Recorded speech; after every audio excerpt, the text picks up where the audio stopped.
अली साहब, ज़ाहिर है पीटीआई ये कह रही थी कि दीगर जमातें इलेक्शन से भाग रही हैं, हम तो फौरी इलेक्शन चाहते हैं, मगर अब बिल्कुल उल्टा हो गया। एक फैसला आता है लाहौर हाई कोर्ट से, दरख्वास्त है पाकिस्तान तहरीक इंसाफ की कि जी जो जुडिशरी का अमला है वो आरोज़ होने चाहिए, ना कि एग्जीक्यूटिव का अमला हो। और उसके बाद इलेक्शन कमीशन ने जो आरोज़ की ट्रेनिंग का अमल शुरू किया था वो रोक देता है। सियासी जमातें आप पर इल्ज़ाम लगाना शुरू कर देती हैं कि जी आप इलेक्शन में डिले चाह रहे हैं। ये क्या हुआ है अचानक?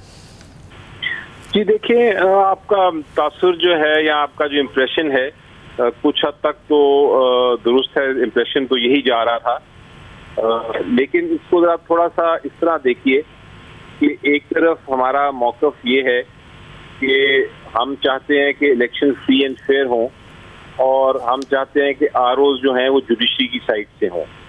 तो हमने उस हद तक जहाँ तक पिटिशन फाइल करना है वो तो बिल्कुल दुरुस्त और जायज़ बात है, लेकिन फिर ये जो स्टे ऑर्डर आया है उसकी वजह से खदशा ये आ गया है या खदशा ये हो गया है कि शायद इलेक्शन की वजह से डिले ना हो जाए। तो मेरा ख्याल है इसकी एक बैलेंस की ज़रूरत है और हो सकता है कि हमारा मौक़िफ़ अब पीटीआई का ये हो कि ये स्टे ऑर्डर की हद तक हम विड्रॉ कराएं और केस को जल्द से जल्द समाप्त करें मेरिट्स पे कि क्या आरओ जो हैं वो कोर्ट से होने चाहिए, अदालत से होने चाहिए या वो ब्यूरोक्रेसी से हों। तो मेरा ख्याल है ये बैलेंस करने की ज़रूरत है। ये जो तनकीद हो रही है शायद इसमें थोड़ी सी मुझे सही लगती है तनकीद, क्योंकि एक ऐसी सिचुएशन क्रिएट हो गई है। लगता ये है कि जिस तरह हमने स्टे लिया है जिसकी वजह से इलेक्शन डिले होगा, तो ये तासुर नहीं होना चाहिए। ये इसको तब्दील करने की ज़रूरत है। साहब, मगर क्या कहीं कोई मिसकम्युनिकेशन अली साहब पाई जाती है तहरीक इंसाफ में? क्योंकि जब चेयरमैन इलेक्ट करने का मामला आया आपने प्रेस कॉन्फ्रेंस की, फिर कुछ पार्टी के रहनुमा आए, उन्होंने कहा ये आपको नहीं करनी चाहिए थी, मगर आखिर में वही दुरुस्त साबित हुआ जो आपने कहा था। अब अचानक ये हुआ, तो आज जब आप इलेक्शन कमीशन में आज पेश हुए हैं पीटीआई के इलेक्शन के मामले पर, तो चीफ इलेक्शन कमिश्नर ने भी गालिबन आपसे कहा कि आपने ये क्या कर दिया है, तो आपने कहा कि मुझे भी आज सुबह पता चला है। क्या कोई कम्युनिकेशन का फुकदान है जिसकी वजह से ये हो रहा है?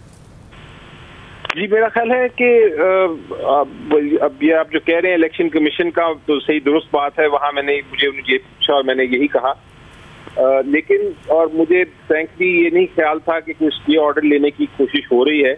इतना ज़रूर फैसला हुआ था कि हम एक पिटिशन फाइल करेंगे और पिटिशन में हम ये कोशिश करेंगे कि जुडिशरी की तरफ से आरओज़ आएँ, लेकिन ये स्टे की हद तक का मुझे इल्म नहीं था, ना मेरे ख्याल से ये स्टे की ज़रूरत थी।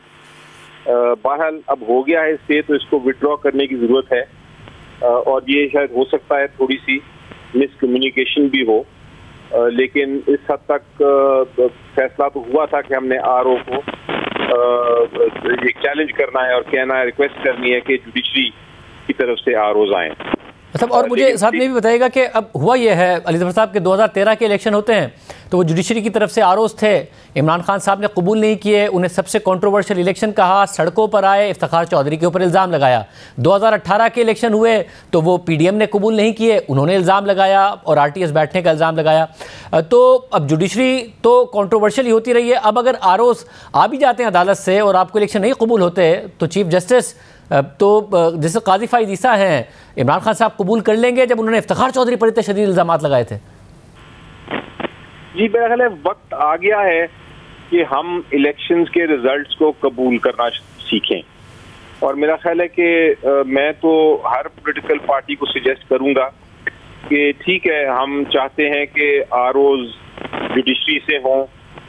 इलेक्शन कमीशन ने शायद ये कहा है कि ब्यूरोक्रेसी से होंगे, तो वो जो भी है इलेक्शन चाहे ब्यूरोक्रेसी के नीचे हो चाहे जुडिशरी के नीचे हो, एक बार इलेक्शंस हो जाएं तो मेरा ख्याल है कि उसके बाद फिर हमें जो भी नताइज हैं वो एक्सेप्ट करने चाहिए, क्योंकि लोगों का मैंडेट होता है और अगर कोई धांधली किसी जगह पे साबित होती है तो फिर वो इलेक्शन एक्ट में लिखा है कि आपने किस तरह वो कॉन्स्टिट्यूंसी टू कॉन्स्टिट्यूंसी धांधली को साबित करना है और फिर अपना इलेक्शन को उस कॉन्स्टिट्यूंसी के इलेक्शन को कलअदम करार देना है। लेकिन ये आई थिंक एक हमें अब एक मैच्योर पॉलिसी की तहत हमें अब ये पुरानी बातें छोड़ देनी चाहिए और हमें ये कहना चाहिए कि जिस तरह का भी इलेक्शन हो, अल्लाह करे वो ठीक हो, दुरुस्त हो, कोशिश करें लोगों की जो अवाम का वोट है वो पहुंच सके पोलिंग बूथ तक भी और वो फाइनली उसका रिजल्ट भी उसी तरह हो